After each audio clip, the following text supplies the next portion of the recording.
Hey, everybody. My name is Daniel J. Newman. I have a YouTube channel called Burning Bushes Channel where I talk about God and I do comedy and music. It's goofy. But what I also do to pay the bills is I sometimes ride share using Uber or Lyft. Now, what I'm about to show you is a 1 minute clip from my dash cam. I recommend every rideshare get a dash cam. A lot of things have happened to me while I'm out there. This is just one of them. I originally got my dash cam because somebody tried to carjack me. So this was an encounter in October, I believe, in the beginning of October. It'll say the timestamp. So it's been a few weeks for me to, you know, process everything. So how about I show the video first, and then we'll show it again later, but I'll show the video and then provide context.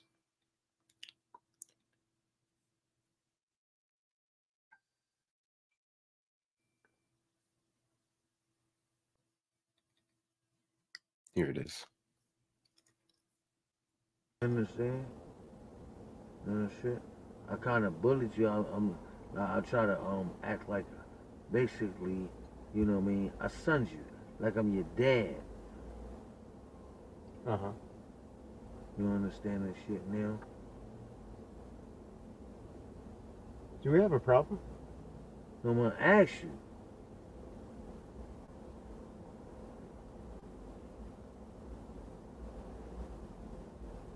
Yeah. We don't have no problem. Man, you ain't gonna have no problem. Yeah, we do. Yeah, get out of my vehicle. Why would we have a problem? I don't know. I don't dig this. No, I never had a problem with you. I've never had no problem with you. Why would you do that? Yeah, I've never I'm not had no digging problem. this. I've never had no problem I'm with you, sketched bro. out. Get out of my vehicle.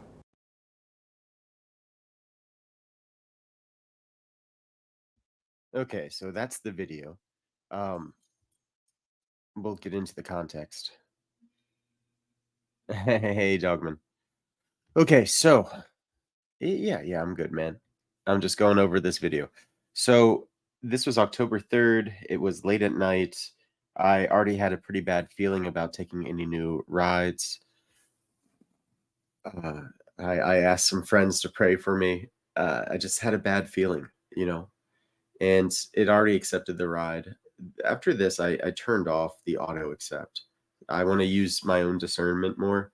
Uh, that's what my spiritual father said to me. He said, "It sounds like your intuition was right on point, and you need to start listening to that."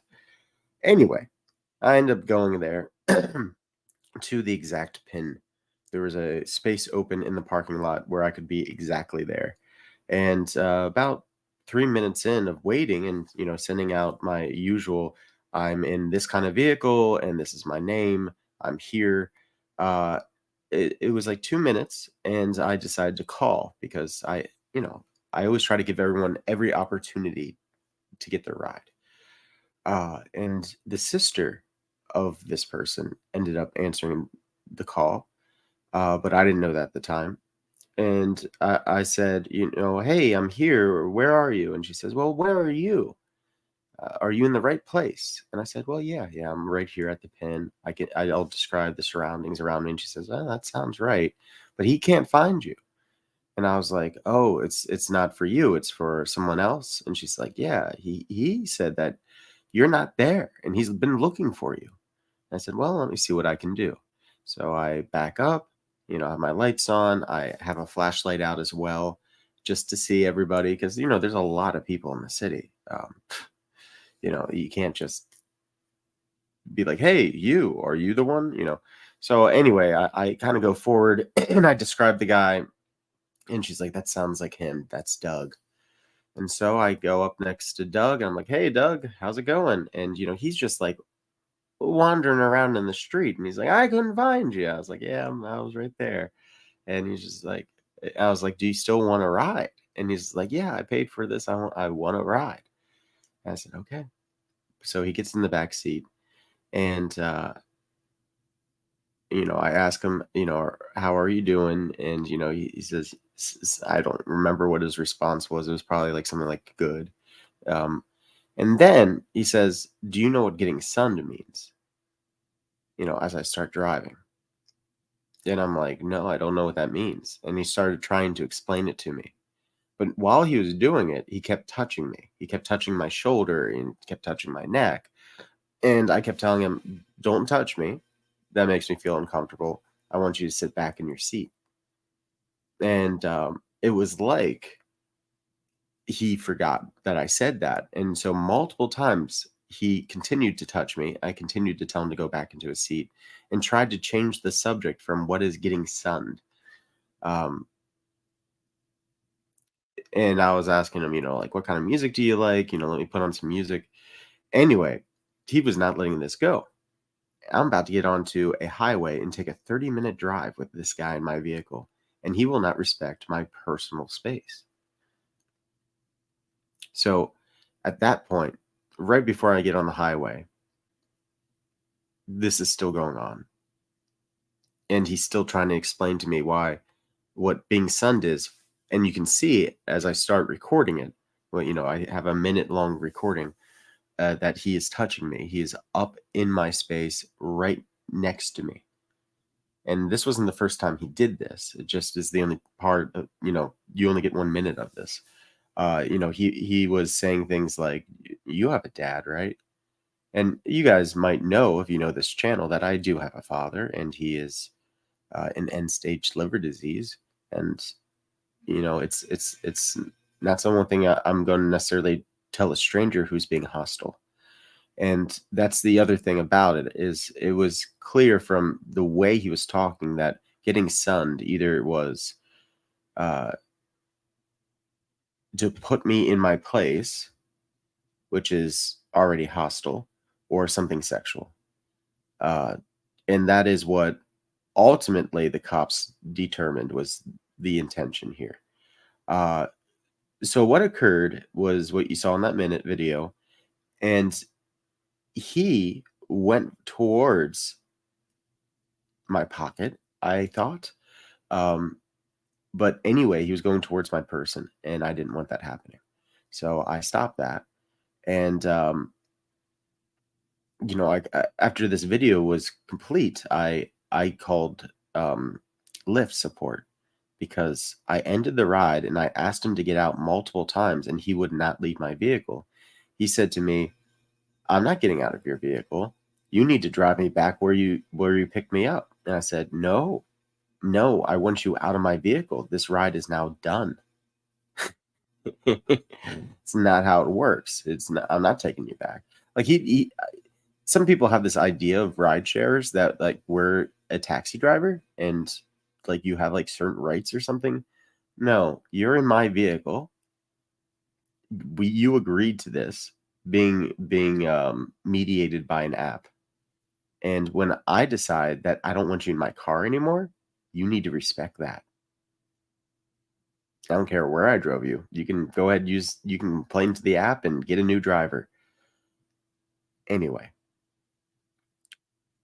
so I call up Lyft, and he is now arguing with the Lyft support person. And the Lyft support person says, "You need to call 911 right now." So I did. I called 911. I explained the situation, and she said, "Can you get out of your vehicle?" And I said, "Yeah, I can. I'll do it right now." And she said, "Is he still in your vehicle?" I said, "Yep, he still is." And she said, "Is your keys in your vehicle still?" I said, "Yeah, but I'll remove them right now." So I went back in, I removed my keys. And then he got out of the vehicle. And I said, "You need to stay where you are. I feel threatened for my life. You need to stay where you are and not move closer to me." He did not listen to this, and he decided to keep coming forward. Now, at that point, some things happened.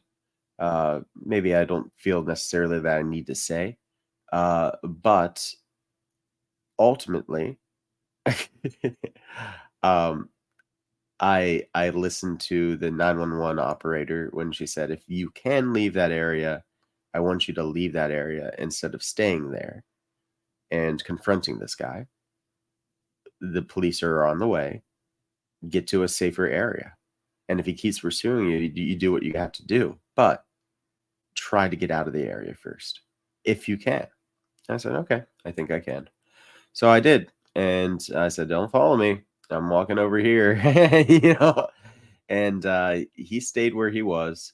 And ultimately, what was shown in the video and all that was enough for the cops to say, oh, well, yeah, that what we think was going on was sexual assault.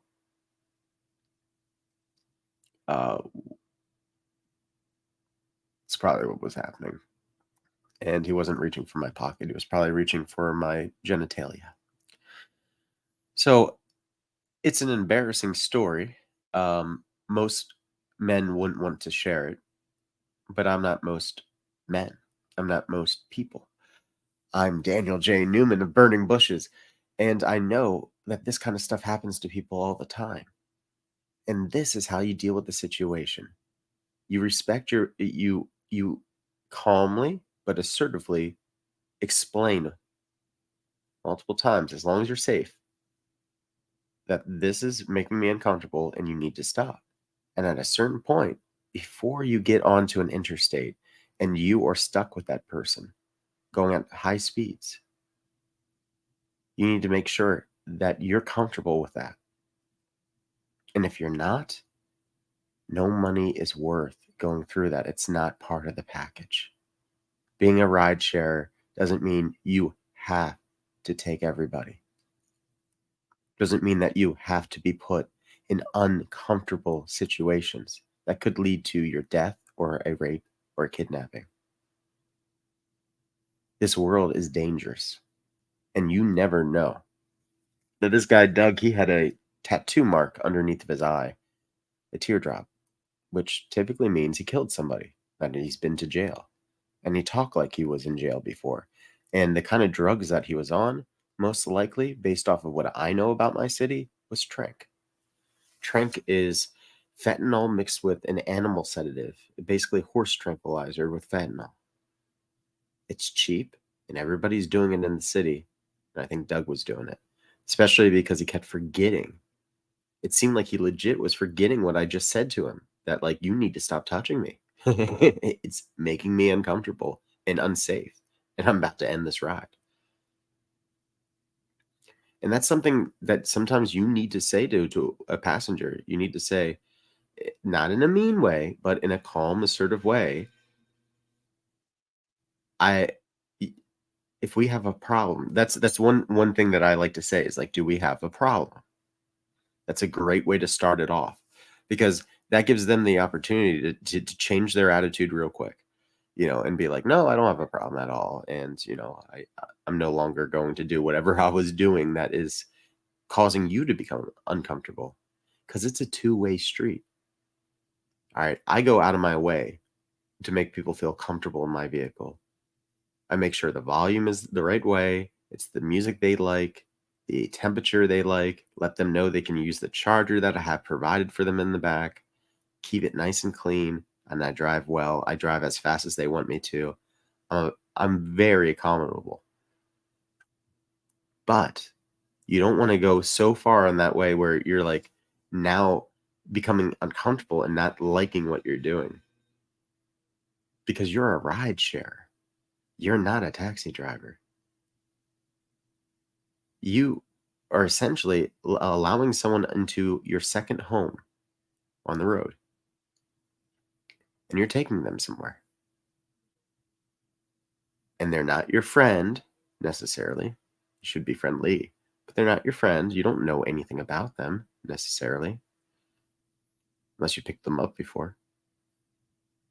And you need to remember that this world's dangerous. And just as much as they will also check you too, which is good. I like that. I like that sometimes they turn on their security features and they're recording me, because, like, I'm recording them too. Both parties need to understand that, like, any level of uncomfortability is unacceptable. So let me play that video again and look at the chat. Be safe. Darius says, yo, shalom, shalom, elect of God. All right, let me show this again. So with all that context around, this is the minute that pretty much broke the camel's back. Understand? Shit. I kind of bullied you. I try to act like basically, you know what I mean. I sons you like I'm your dad. Uh huh. You understand that shit now? Do we have a problem? I'm gonna ask you.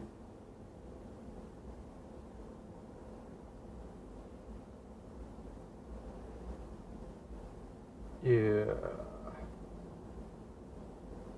We don't have no problem. Man, you ain't gonna have no problem. Yeah, we do. Yeah, get out of my vehicle. Why would we have a problem? I don't know. I don't dig this. No, I never had a problem with you. I've never had no problem with you. Why would you do that? Yeah, I've never I'm not had digging no- this.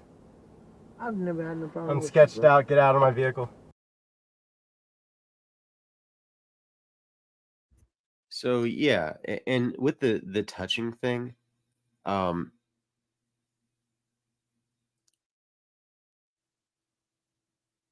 yeah, the touching thing. What can I say about it? Number one, it makes you uncomfortable, and if that situation happens to you, what I would recommend is it sounds weird, but like trying to reaccumulate your brain and yourself, let's just say yourself, to being touched again in a unmolesting way, if that makes any sense. So like the fear that I had after that is that I wouldn't like being touched anymore. Because I don't mind being touched. And I'm actually quite good at it, you know. I know how to be calm when somebody touches me, even in the craziest situations. Even when someone's being hostile, normally I can stay calm. Uh, because when the adrenaline starts going through me, I don't like it because it makes me extremely shaky. And like, yeah, you get stronger, but it also makes you like rigid and not I don't know, like I feel like it takes something away. It takes the not the grace, the something about being calm just seems advantageous. But when you're calm and somebody touches you and it's like almost in a molesting way, you're like you almost make yourself wonder like, did I give permission, you know, in some kind of way by not being more get off of me, you know, like, and that's like the kind of mind games that happen with yourself after a situation like that. Because in the moment, I didn't realize that it was sexual assault. I thought that he was probably trying to maybe go for a toolie or something like that. Um, you know, one of those bang bang devices. But it makes sense looking back on it what it was. And I'm glad that I didn't know, but it does mess with you afterwards if you let it. So that's why like one of the first things that I wanted to do is tell a bunch of people. Number 1, you don't want to internalize this on your own. You need to have other people help you internalize it. Um, I made a lot of jokes because that's what I always do. I'm a comedian at heart, just not good at stand up. And also trying to get hugs, handshakes, any kind of physical contact that was positive versus negative became very important to me. It became a priority because I did not want to be damaged in any way from this. I wanted to be almost look at myself from an outsider and be like, what does Dan need right now to help deal with what that was? And sometimes you got to do that. I remember there, you know, I won't say why I know I happened to have this lecture. Anyway, there was an expert that came in once for a webinar that I was a part of, and she said something that I'll never forget. She said, being an adult is being your own parent. in your head. And what she was saying is like that's a parable for a more mature conscious.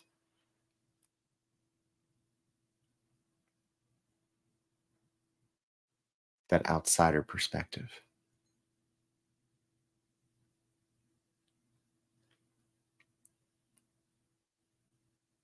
And, there's also the ability to transmute a situation like this into something pretty positive. For example, I made a song, besides making this video, which I hope will help people in this situation, whether you've been in it or haven't been in it. If you haven't been in it, I think this was actually, it's better for you if you haven't been in it, because now you know like how to stop it before it gets too far. And it didn't get too far with me. Like, and that's the best part is like really all I was touched was my shoulder and my neck. I The worst thing that could have happened, all those bad things didn't. Glory to God. I really appreciate the prayers. I don't know where I'd be without God. So we got Baby Lion here, which is based off of this 2 weeks ago. And it was a way for me to kind of deal with it.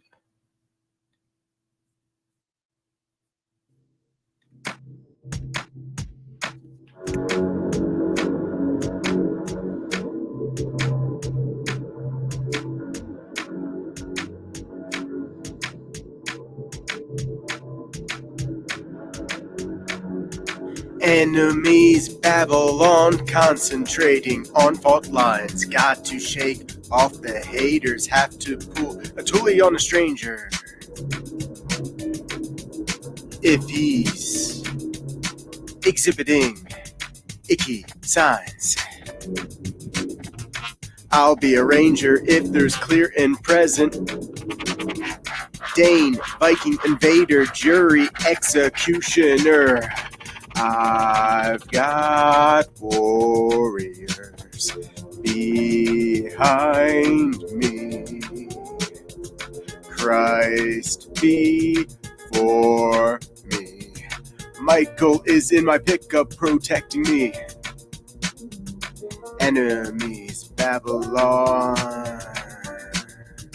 False prophets, skull and bones. I'm at a height ahead, the wicked. I keep cool wits and prayer beats.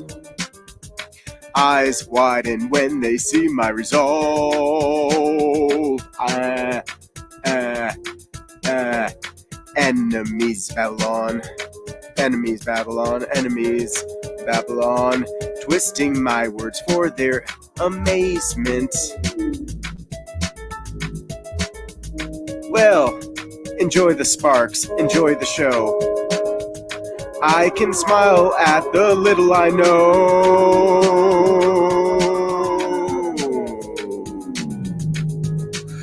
Because a kernel of truth has more value than a universe of trash and emergent spontaneous baby lying felines. Than a universe of trash and emergent spontaneous baby lying felines. Because a kernel of truth has more value than a universe of trash and emergent spontaneous baby lying felines. Because a kernel of truth has more value than a universe of trash and emergent spontaneous baby lying felines. Enemies babble on. Enemies babble on.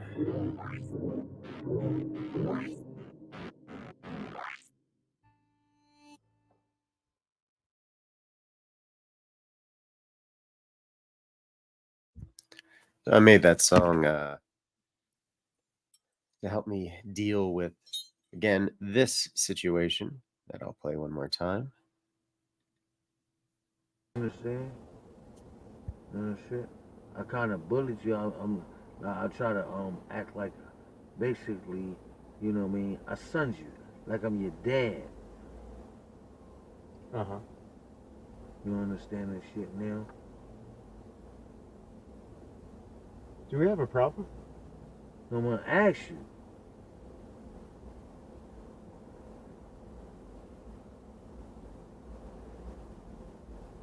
Yeah. We don't have no problem. Man, you ain't gonna have no problem. Yeah, we do. Yeah, get out of my vehicle. Why would we have a problem? I don't know. I don't dig this. No, I never had a problem with you. I've never had no problem with you. Why would you do that? Yeah, I've never I'm not had no digging problem. this. I've never had no problem I'm with you, sketched bro. out. Get out of my vehicle.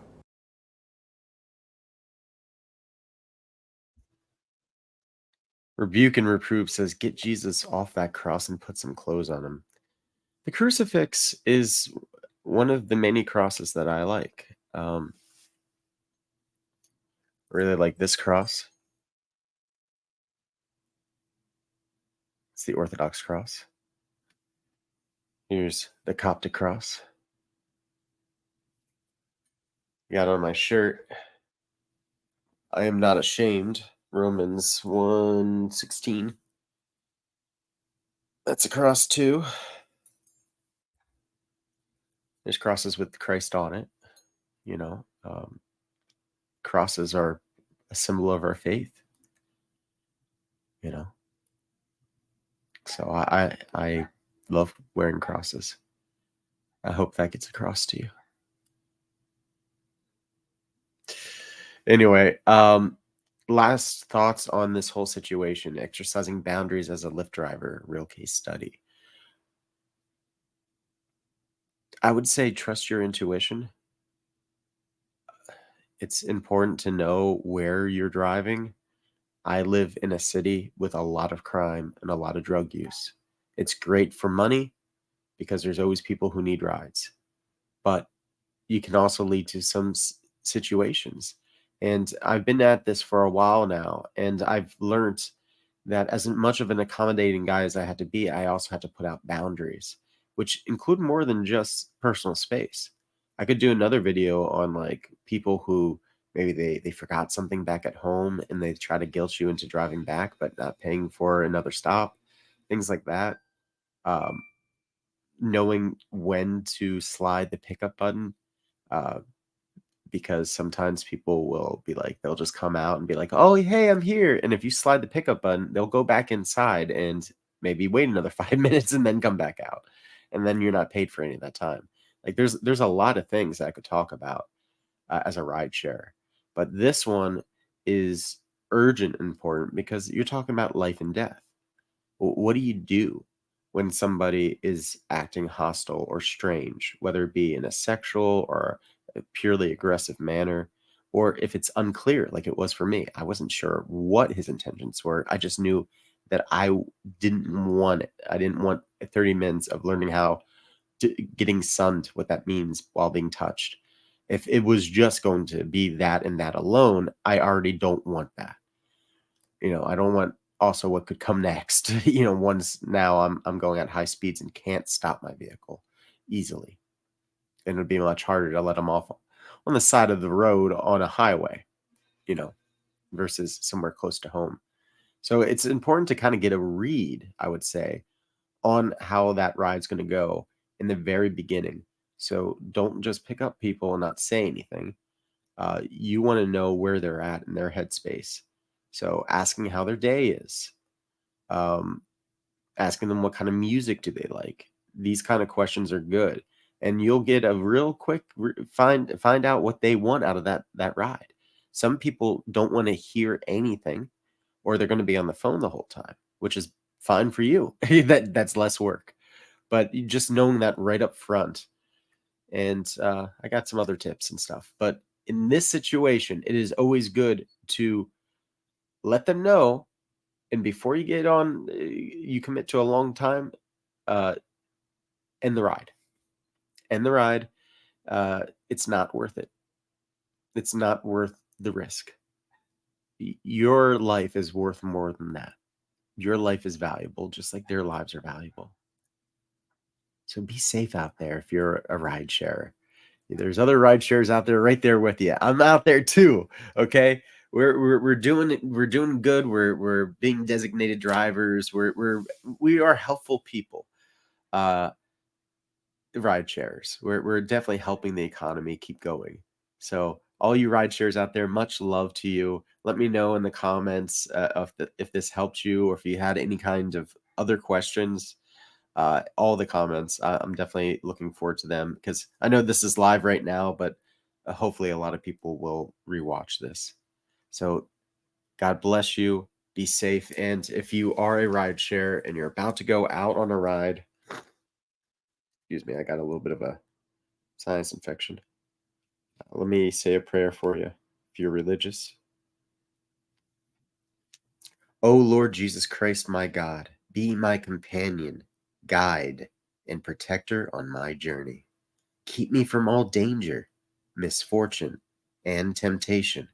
By your divine power, grant me a peaceful voyage and safe arrival. For in you I place my hope, and to you I give glory, to the Father, and to the Son, and to the Holy Spirit, now and forever, and to the ages of ages. Amen.